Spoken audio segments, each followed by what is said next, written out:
Haleluya. Kembali bersama saya Lisa Tarigan.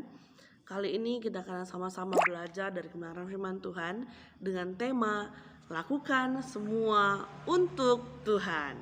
Sekali lagi, lakukan semua untuk Tuhan. Amin.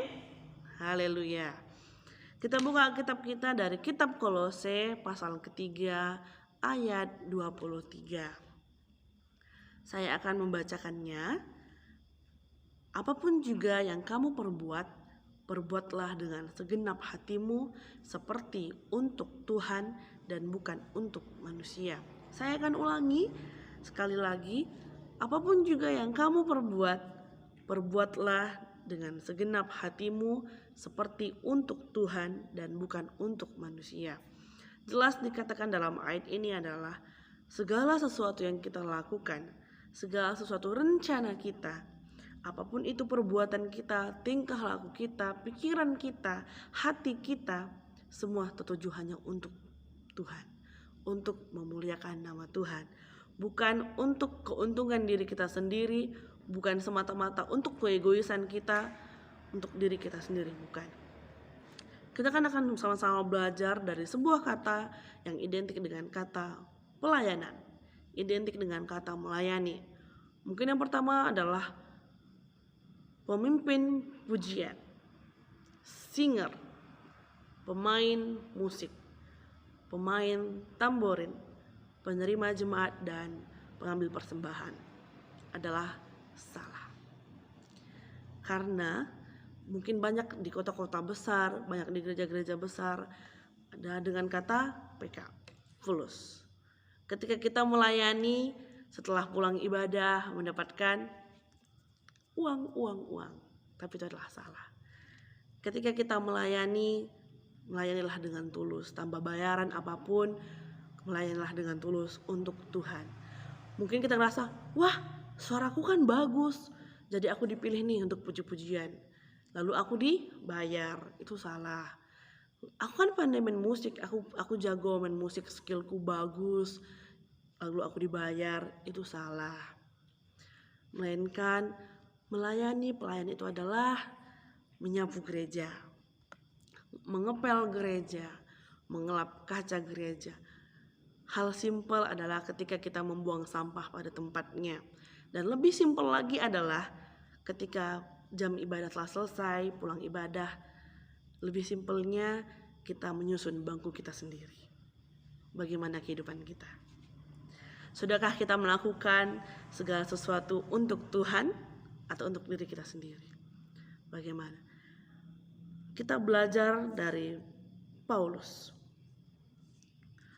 Dalam kitab Kisah Para Rasul 9 dikatakan bahwa Paulus menganiaya anak-anak Tuhan.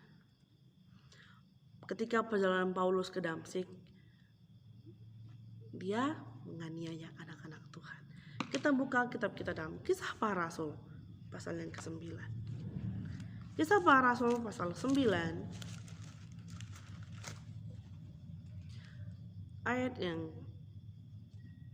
ketiga dikatakan bahwa dalam perjalanannya ke Damsyik, ketika ia sudah dekat kota itu, tiba-tiba cahaya memancar dari langit mengelilingi dia.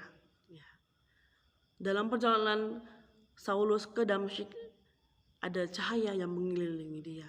Ayat yang keempat, ia rebah ke tanah. Saulus rebah ke tanah.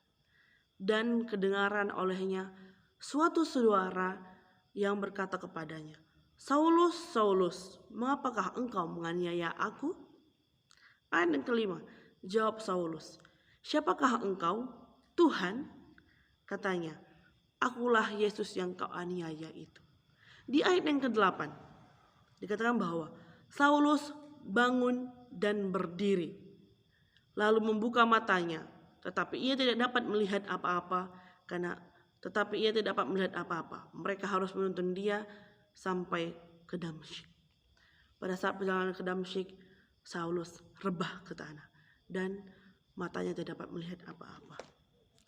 Lalu di ayat yang ke-17, ia bersama Ananias. Ketika Ananias menumpangkan tangannya ke Saulus. Lalu di ayat yang ke-18, dan seketika itu juga seolah-olah selaput gugur dari matanya, sehingga ia dapat melihat. Ia bangun lalu dibaptis. Ya. Dan di pasal Filipi, kitab Filipi pasal ketiga ayat yang ke-6. Kita buka kitab kita lagi.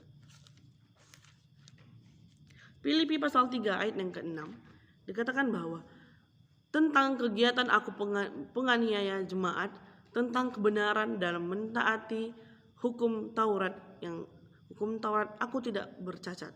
Ayat yang ke-7. Tetapi apa yang dahulu merupakan keuntungan bagiku, sekarang kuanggap rugi karena Kristus. Ayat ke-8. Malahan segala sesuatu yang kuanggap rugi karena pengenalan akan Kristus Yesus Tuhanku lebih mulia dari semuanya.